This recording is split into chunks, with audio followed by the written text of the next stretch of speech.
Welcome to Saturdays in Canada here on the Sports Betting Channel with Blackhawk Wes. It is week 5, the CFL season. Wes, this is a lot of fun, buddy. It's been great. And the only reason we didn't go 75% in week 4 is because there was only 3 games. But going 2-1, 3-1 every single week, it makes it fun. And you had yourself. That's the thing. That's what we talk about on this show. What we talk about is who we think's going to win the game, right? But Sports Betting Weekly, which is the heart of what we do, is to teach you that if you see an opportunity, you have to maximize that opportunity. I hit Toronto 3 different times as a money line dog, 3 different times in one game.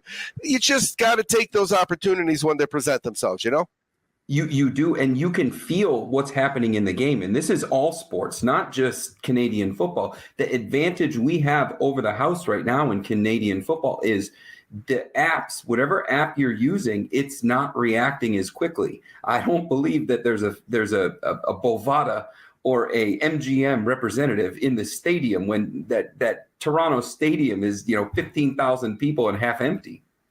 No, and here's the other aspect we have. We talk about the 73%. Don't get me wrong, I'm very, very thankful. As a matter of fact, perfect time. Jesus, I thank you, Jesus. I really am. Jesus. I'm very, very thankful for the early success because I've done the contest thing, and this is kind of like a contest world we're living in here, Yeah. And so what happens is that tough start, it changes everything. There's no doubt about it. You want to start with winning. So let's talk about a few things. We got that 11-4, but of the 4, I want to ask you, how many teams were involved in those 4 losses? I think we lost twice with the same team twice. So we lost with 2 teams twice. Is that possible?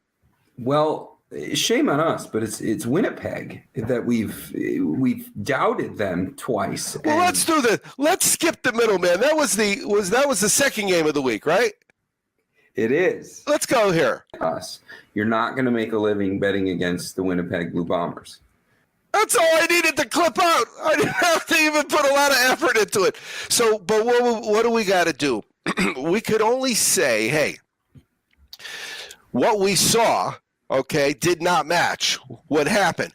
So now that it happens, we look back and we say, okay, because we know Winnipeg so well. It's just a little feeling it out. But if that's your only loser, then think about it. In the other games, we were like 11-2, right? And even still, you look at this past game, the Winnipeg-Montreal. Montreal just couldn't score points. Winnipeg didn't light it up. 17 points, a Blue Bombers team.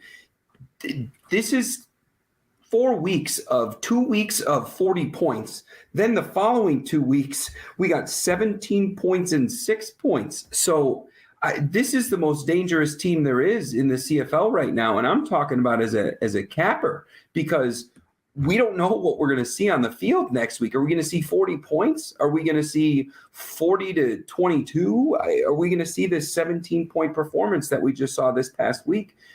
They're really dangerous. Well, the thing is and that's the beauty of the data. So where I'm at with the data is, besides going 9-0 on one game, breaking it down now, but I'm keeping it 1 year, just this year. I got enough activity. Let me see what happened just this year. And then what I'm looking for is teams that are finishing last year the same way they started this year, because that is, to me, who you are. If you can't run the ball, and last year you averaged 67 yards a game, and now you're averaging 64. That's it. That's not changing. You're 4 or 5 games in now. What else do we have? So yeah, the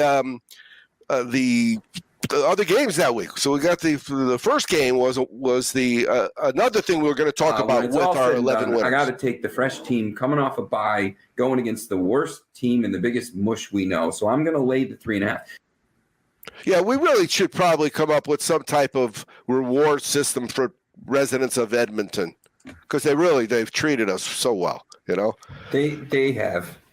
And the mush is the thing. But so those 11 wins, how many of these so far are money lines that won the game on the field? Because I know it's a lot. So- It may be everyone that was money. I don't know if we won a game where we won with the points but lost the game. I don't remember one. Well, most of our dogs are dog outrights. I don't Right, they've think been winning. And I don't think any of our dog plays have been, dog cover. This past week, Toronto winning 45-24. They were a 2.5 point dog, a 3 point dog, depending on the line movement. And it was no contest most of that game. And the prior Well, let's cover that game. road at a tough stadium. And the +2, I'm taking Toronto here, and I'm taking Toronto to beat them outright. Yeah, when you look at that up there, what it was one at that point. So then it went to 2.5. You said so. The money was going the other way, and yet it was the easiest of winners. I mean, it really was, because that was another one. Remember, here's how it works with me. You're just new to the family thing. You've had a wife, and now you got a family. When you have the family, sometimes you got to take watching the game any way you can get it. And sometimes that means you don't watch the game. So I didn't have my phone at the jacuzzi. Now I know a story that involves being at the jacuzzi, Wes, is not one where you're going to get a lot of sympathy, okay? I realized that up front. So I was having to give you the score, and it was 7-0 them, and then it was 7-7 us. Now, when it's 7-7 us, and I had the over and the us is getting points, that was a good few minutes at the pool. Yeah. All right. And the first half over, the game over. I mean, the bookmakers missed the boat on this. But it doesn't. We're going to go to break. We're going to try to sell some footballs. We're going to talk about prop swap, because I'm really looking at futures for a lot of different leagues right now. And of course, you're the future king. You know what I mean? And then we'll hop on game one. And then, you know what? We're pretty much we're going to, because we're a little behind. We should have done game one. But we're going to do game 1 and 2 in the next segment. Then we'll do game 3 and game 4. But understand, there's still gloating to go, because as you know, Wes, 4-team round robins are a unique treat. They really are. You're listening to Saturdays in Canada with Black Hawk Wes here on the Sports Betting Channel.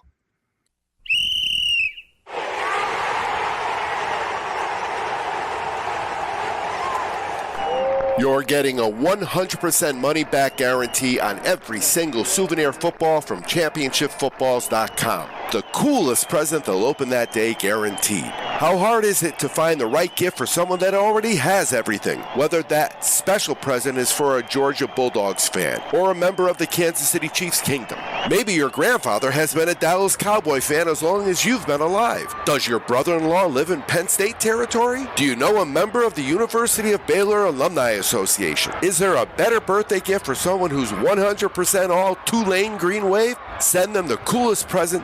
They'll open that day, guaranteed. Now, if your favorite pro team is the Jacksonville Jaguars or those Minnesota Vikings, we're sorry about that. If you are a Louisiana Monroe Warhawk or an East Carolina Pirate alumni, not much they can do. After all, the name isn't You Had a Pretty Good Season Footballs.com. The name is ChampionshipFootballs.com. The coolest present they'll open that day, guaranteed. With thousands of buyers across the country, you'll always get the most amount of money for your bet on PropSwap. So hurry to PropSwap while it's early and grab a ticket or two. The odds are always the highest right now. It really does pay to get in early. Go to PropSwap.com or download the free PropSwap app today. PropSwap is where America buys and sells sports bets.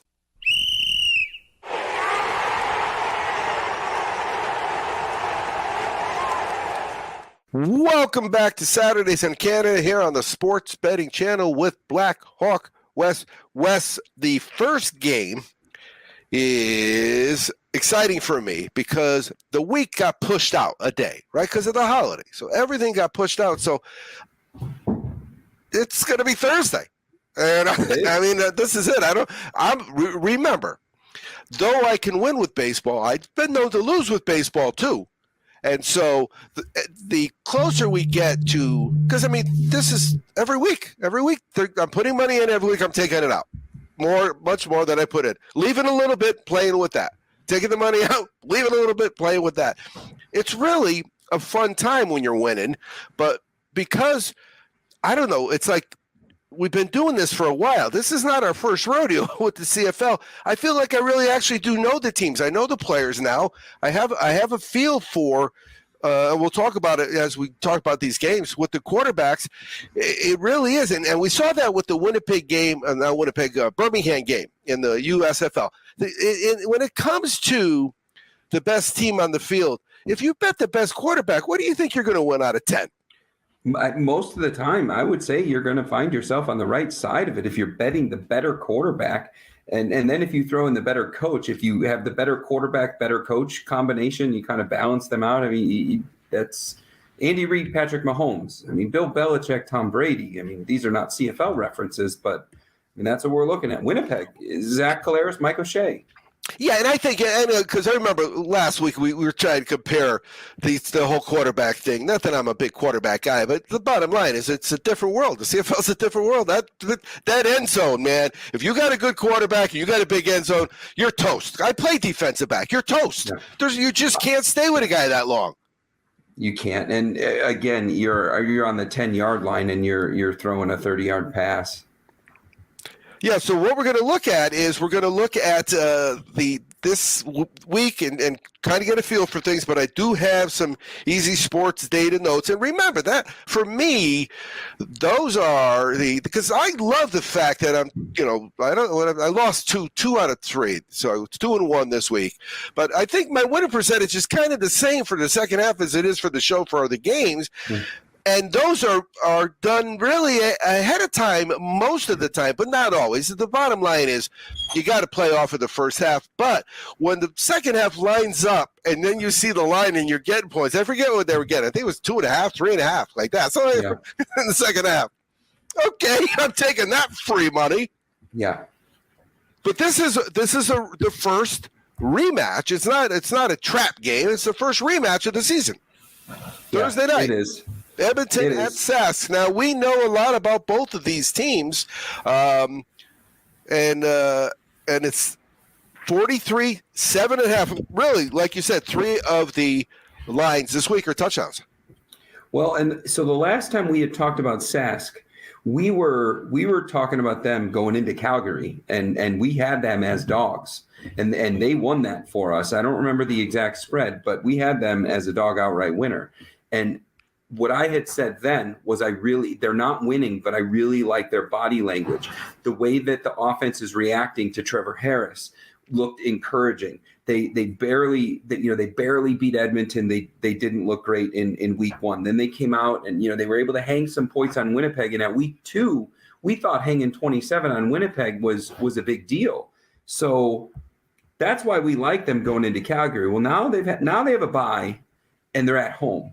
And Mosaic is, you feel a difference. You see a difference when you're watching a game at Mosaic in Regina, Saskatchewan.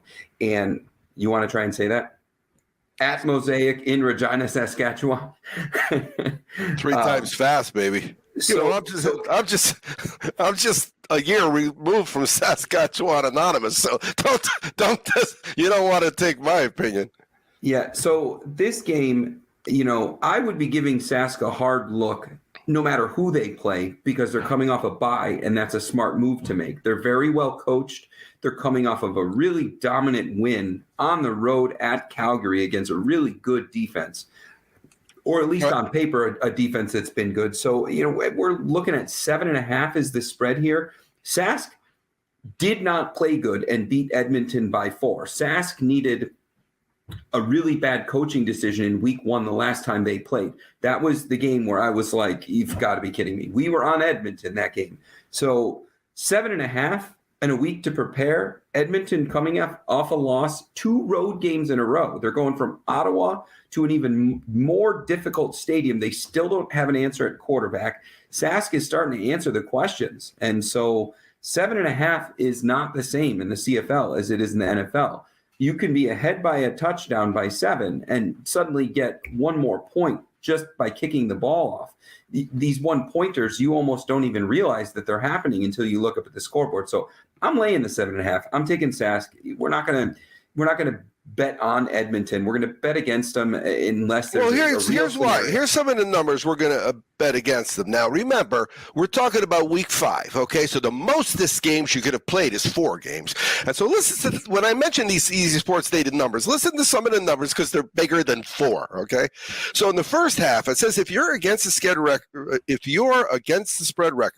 are in the first half 1-4, in the second half 1-7, and for the game 0-7-1, so you pushed one, you know that these first 4 aren't unusual. That means that's what we talked about earlier. This is a team that's doing the same stuff they do. This is what they do. They lose. And the first half, they don't look bad. And what I'm going to say now is if you watch this game and it looks like Edmonton is playing okay or they score the first touchdown or something like that, you're going to be able to catch a better spread. You might be able to catch Sask at -2, -3, and we like it at 7.5. So if you have an opportunity in this game to lay 3.5 or lay 2.5 in a live, do it. If you like it at 7, you like it at 2. One last thing I got before we go into take a spot. We're going to talk about Sask because I think if I remember last year, they had a pretty good record and all of a sudden they lost and just kept losing and they couldn't stop losing, right? That was what they're doing. So this year, I made a purposely. I looked at that sheet. So there's a sheet one sheet is all it takes to print this data for this year, where it takes Staples to do the rest of the seasons. But when I looked at just this year, they look much better. They do, and you got to keep in mind that division is Sask, Winnipeg. Calgary's not healthy right now, but last year they were a really good team. Calgary's receiving core and running back combination is top notch. So you really Sask, Winnipeg, Calgary, and BC. I mean that's murderer's row. Well, we said that they played. So this is the first game we've said that this year. They played already. It was 17-13. They're just getting better. You know what? If I beat you 4 there, I should be able to beat you by 8 here. That's the way I look at it. Yeah. All right, buddy. Let's do this. Let's take a break. We are going to – what are we going to do? Oh, the Penn State footballs came in. It's a Rose Bowl. What can I say? And, and of course, the Chiefs. You know what? The Chiefs – footballs, I didn't realize how much – well, you haven't seen yours yet, but I didn't realize how much color was on the logo last year for Super Bowl 57. They're really good. You're listening to Saturdays in Canada, sponsored by ChampionshipFootballs.com here on the Sports Betting Channel.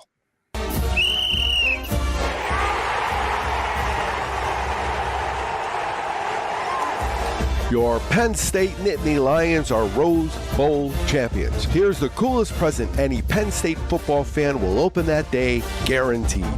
These full-size, NCAA licensed, full-color souvenir footballs celebrate the second Rose Bowl championship in Nittany Lion football history. The top panel of these limited edition footballs celebrates both the 2023 and 1995 Penn State Rose Bowl titles. The second side has the score from every regular season game of the 11-2 season where they finished the year ranked number 7. These footballs make an incredible gift for your favorite Penn State Nittany Lion fan, even if it's you. ChampionshipFootballs.com. The coolest present they'll open that day, guaranteed. 420. I love that number.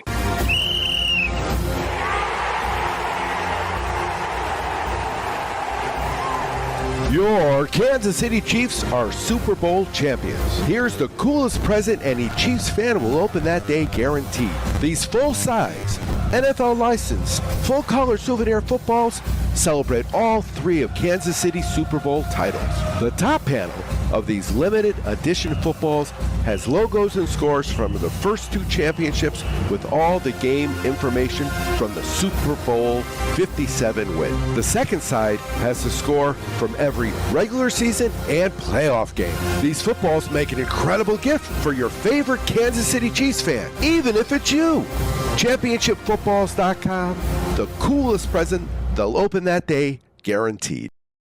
Welcome back to Saturdays in Canada here on the Sports Betting Channel with Black Hawk West, sponsored by ChampionshipFootballs.com. And it really is the coolest present they'll open that day, guaranteed. But we get a lot of phone calls. If you've seen the logo enough, Wes, you know the logo has our toll-free number in it. So we get a lot of phone calls. And fill in the order for somebody that's buying footballs for their grandkids could take me 45 minutes. It would take one of my girls 7 minutes max, maybe 4 to 7 minutes, depending on how chitty chatty they got.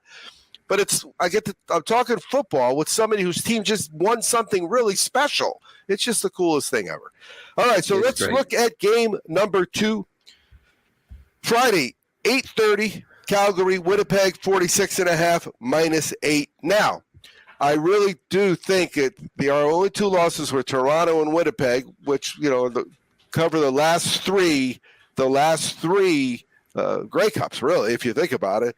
So let's pay attention to this game. I want to win this game. Yeah, Calgary's coming off a bye, and they're really injured. They're really injured from top to bottom. They got some key players on the 6th week. They have some injuries at the receiver position, and Winnipeg is coming off a win at 17-3, but I think offensively they're going to be disappointed in that performance.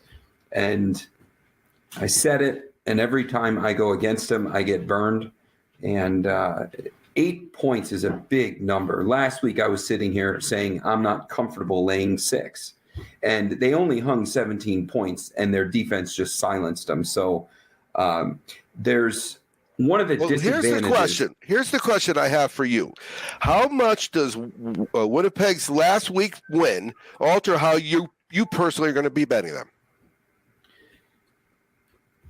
We get burned when we bet against them, and their roster is the best in the CFL. 8 points is really not that much when you look at the defensive performance. They just held a really good quarterback and pretty good. I'm going to throw some numbers at you. 31, 27, 30. Who would have thought that they would give up 3 points after those 3 numbers? When I look at this game, I just don't know who's going to catch the ball for Calgary to put points on Winnipeg. If we were looking at anybody else, the 8 points would scare me. If we were looking at a more healthy roster, but in this scenario at Winnipeg, I'm going to lay the 8 points. And well, here, let me throw some. I'll throw some easy sports data your way. No, this is the head-to-head stuff. Winnipeg 3-0, but only 1-2 against the spread. And then we got the versus the same kind of peoples. Calgary lost to BC week 1, 25-16. Winnipeg lost to BC week 3, 30-6. In the last 2 home games, they're 1-1 money line. But in their last 2 seasons at home, these are at home figures. They're 17-2 money line. So they're 17-2, winning the game outright the last 2 seasons, but in their last 2 games, they're 1-1. Lay in the 8. Yep. Let's go. Oh, you know what? There's some Cali on the road. Cali on the road in the second half against the spread. They're 6-1, and for the game 7-1. The second half, they score 11 plus 13 and 14. So I like to throw those out there. I like to throw those out there just so you know that's stuff they've done in the past, and it's out there, Well, and I think we use that data in week 2 when we were looking at Calgary on the road, because they are statistically, you just mentioned it. They are a better team on the road than they are away, but they're just too injured. Right. They're even coming off the bye. They're just too injured. And with Winnipeg, one of the disadvantages is, I don't know what happens on Winnipeg television or in the Winnipeg newspapers or in some of these CFL cities, but the information is very limited. You can go to CFL.ca. And sometimes you get updates, but Kenny Lawler was supposed to be back last week. You want to know? Because I'm doing that now. I literally do that every single week. So I understand. You're exactly right. I use the Twitter feeds. I get more information current from the Twitter feeds, from everything from injuries to the weather delays, things like that. It's so much better than, because posting an article and updating the news is not what people do when they want to do it live. And the CFL does a real good. I get their email once a week because we signed up for CFL Plus, so I get an email from them once a week. The injury status and the roster status and the practice did not play full practice. I'm looking for some form of Kenny Lawler update, because when he hits that Winnipeg roster, there ain't no stopping him. They will be 30-plus points a week. Yeah, He's we're looking forward to that. Because it really, again, last year was so much fun with them, especially when they went on that second half tear. It was unbelievable. It didn't matter what happened in the first half. They were going to win in the second half. They were either going to cover all three of them or they were going to win for the game too. All right, so we're going to you know what we got to do? We got to stop, because sometime right about now. I love that number. It's 4:20 in London. And that kind of is the only tie-in we can figure out, because, of course, the Canadian money's got the Queen. The Queen pays the players. So check out the commercial for Wanna Join the 420 contest. I didn't see any this week. I really wasn't looking, though. I was trying to keep peace in the family while I was going 12-0.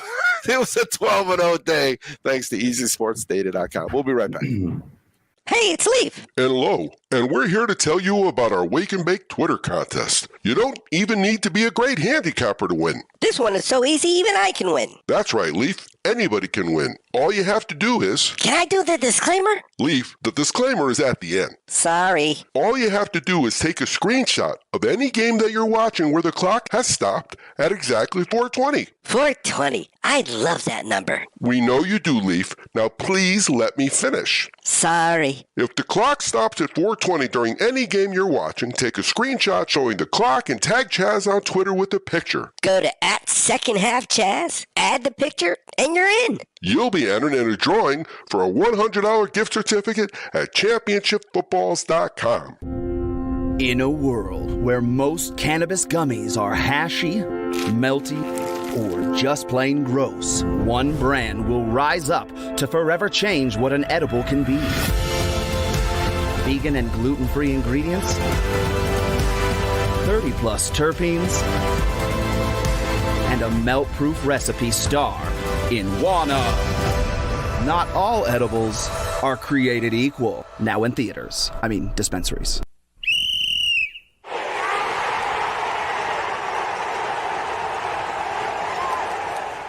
Welcome back to Saturdays in Canada here on the Sports Betting Channel with Black Hawk West, sponsored by ChampionshipFootballs.com. It is the coolest present they will open that day, guaranteed. Game 3, it is Saturday, 7 o'clock Eastern, Ottawa at Hamilton, 44.5 minus 2.5. Ottawa is about to start their third quarterback of this young CFL season. That's just wild. Hamilton is on their second string quarterback, and Hamilton's coming off the bye, but they have not scored points. The only game they scored points is where they got some help from their special teams, and their second string quarterback is actually pretty good. I like what he's shown, but the Hamilton defense has not been great, and this Ottawa just came out and had a really great performance. That quarterback got injured. We're looking at Jeremiah Masoli potentially starting this game, who's a former Red Black, and we're getting 2 points. Ottawa's defense has been great. I really like their defense. The question mark going into last week was, would they be able to score points? And they did. Their defense put them in good position. They actually scored some points. We're going into Hamilton. Hamilton is not the most intimidating stadium. It kind of looks very high school, very MAC stadium.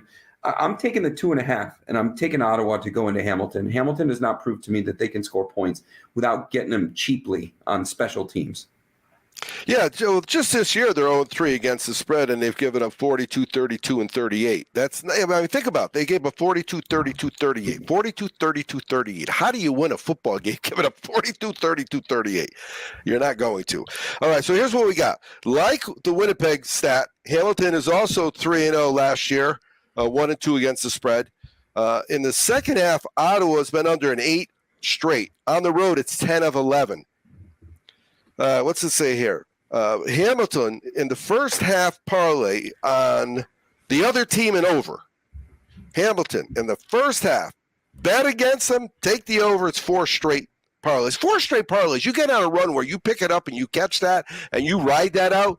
That changes your day, because guess what, Wes? If you're hitting that 2-teamer, you're probably got a 3-teamer hooked up to it, maybe like me, a 4-team. That's why I had my 4-team round robin was Toronto in the second half and over in the second half. And all of a sudden, boom, half of it's in. Every of the other games is now a straight bet, you know? Yeah. All right, what else do we got? I already told you that they allowed. So I did the math here. That those three numbers I was yelling out: 112 points in 3 games. Oh my goodness! And then finally, this is it. This is what I'm looking for here. I want to know if I have to hedge. I hedge now. I didn't hedge week 1, and I regret it. And I regretted it every week. And every week I've hedged a little because this way, the worst case scenario is I'm getting all my money back. So, what do you do in your life where if the worst case scenario, I don't shop in hobbies, going on vacation, the worst case scenario is you get your money back. That's a great scenario to be in. So the first 3 games are important because all of a sudden that's 10x. In business they talk about 10x. Well, guess what? In bankroll, 10x is the same thing. And if you sweep the board on a Saturdays in Canada, you 10x it because I always have it. I always have it. Always have it. All right. Yep. So what do you think? Montreal, this is Sunday, 7 o'clock Eastern at BC, 45.5, and another big one, -7. Yeah. So 10 points, 22 points, and 24 points. That's the margin of victory, BC's first 3 games. It took 6 interceptions from an incredibly well-balanced team that doesn't lose at home to beat BC. And BC still hung. Oh, hey, and I will give you the shout out because that almost made the clip, but it was far apart from because that's what you said. They were the top intercepting club. And I won on a pick 6. You never win on a pick 6. You always say, I only need a pick 6. And how many times? 1,000, 1,500? Those words will come out of your mouth. I need a pick 6. And I got a pick 6 to cash. It was amazing. And it was their 6th pick. There's 6 picks. So Montreal, after only scoring 3 points, you go back to the Hamilton game. They looked really well. They hung 38 points, but Montreal really they're not hanging a lot of points. They scored 19 on Ottawa in week 1. So if you were to take BC and eliminate, they scored 24 points. I don't know that Montreal can score those points, and they threw 6 interceptions. How do you throw 6 interceptions and still hang 24 points? If they only threw 3 interceptions, would they have scored 40? I mean, that's an incredible team, an incredible offense. So I think we're getting a gift here on the 7.5. And I realized that my early Grey Cup value was on Montreal, but I'm off that right now. They're not scoring points. And BC's playing really good defense. Until this past week, they were the number 1 offense and the number 1 defense. Listen to this number, right? In eight halves, 4 games, 8 halves, they have scored double digits in 7 of the 8 of them. And they allowed 45 with those picks and stuff, but before that, they gave up 7 points a game for 3 straight games, 21 points in 3 games.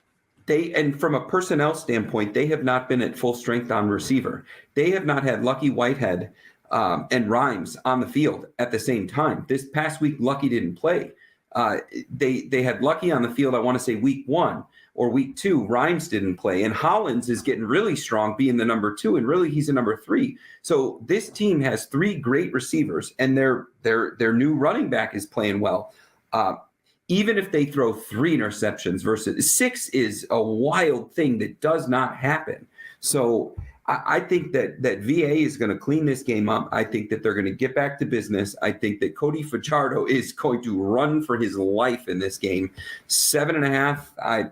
We're laying some big numbers this week. We're only on 1 dog, but you got to do it here. BC's the better team. BC right now is the best team in the CFL outside of what we've seen in Toronto. But I think the 2 of them, at home, Grey Cup. At home, the Lions are on a 4-0 win streak against the spread, which is really all I care about. But that's not true, because when I saw that Winnipeg moniker of the 17-2 before the last going 1-1, they were 17-2 at home on the money line. That money line mania thing I do, where your logic is if you're not going to take the points, you like the other team, right? That is correct. But when I do the money line thing, I just if they win the game, I'm good. If I win the game, I'm good. And I know how many times I lose by a stupid coaching thing or the hook. How many times do we lose by a hook? Oh my God, it's brutal, And having that money line action takes all the stress away from losing on the hook. Because that is a brutal loss. When you're up, you're given 6.5. They score to go up by 6, and he misses the extra point, and there's like 12 seconds left in the game. You want to shoot somebody.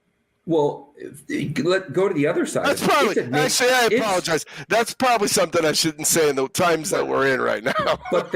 But winning by the hook, that is a nail biting, head scratching clenched. Well, yeah. So you're all. Win. If you're with other guys, you got your hands together. You don't care. You're in a sports book and you're grumbling. You got your hands together.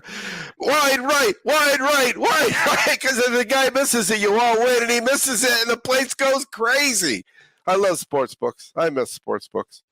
So we'll just all we could do is our best. We'll talk throughout. We'll adjust accordingly because, as you know, if the writing on the wall is you need to go the other way quickly to get some of your money back, then we go the other way quickly to get some of our money back. Well, yeah, and I always go into the game. With my Discord members, we have the baseline picks. So the baseline picks are our game plays, but we always identify a first half over, a first half under, a quarter one. These quarter ones at 3.5 for the CFL have been great because you can get a field goal and you can get the single. So, but we always go into one of those for a half a unit. And then if you win that, well, you're even better off and better protected. If you win that, you got an extra unit to play with. And if the game looks like it's going in the right direction, well, maybe you read it. Maybe you catch a benefit. Well, you're absolutely right. Because and again, if your plays and team totals and stuff are also, which they should, based on your handicap and lean towards the team you're doing, when those win early, the other bets are in good shape as well, and that allows you to sometimes. I love the fact that when you see the game is out of reach, and they've only raised the line from 7.5 to 10.5, and it's obviously these two teams are not 2 touchdowns good as each other. And you hop on the 10.5, and then it goes to 12.5, and then you get 13.5, and we've done it before live, and you end up cashing 5 or 6 of them. Yeah, and we're gonna be looking at live this week because we got big point spreads. With any luck, some of these big point spreads, the other guy scores first, and we can jump back in. And then the hedge, Winnipeg, we laid 8 points. If they go down by 3, just because it was a fairly successful opening drive, and we can hedge that at 3.5 or 4.5. I mean, now we're protected. No, the opening drive is really sometimes karma's way of saying, you know what, you're on the right team, but we're going to give you the opportunity to bet them again. Just bet them again. Yeah. Same team that you liked at 7.5, you're getting at 1.5. They win by 12. And the Ottawa Toronto game, the Ottawa Hamilton, if Hamilton scores first, we're going to get we're probably going to be looking at plus 200, plus 220 on a money line play where we like them at plus 2.5. We might even get plus 8. I don't know that we're going to get that big a discount on Winnipeg. I don't know that we're going to get a big discount on BC. Sask, we very well might. I don't know that the odds makers are favoring Edmonton, but they're certainly not. They're not seeing things the same way that we are when it comes to how they adjust their odds, and we're winning. No doubt. All right, buddy. Always be cashing, huh? Always be cashing.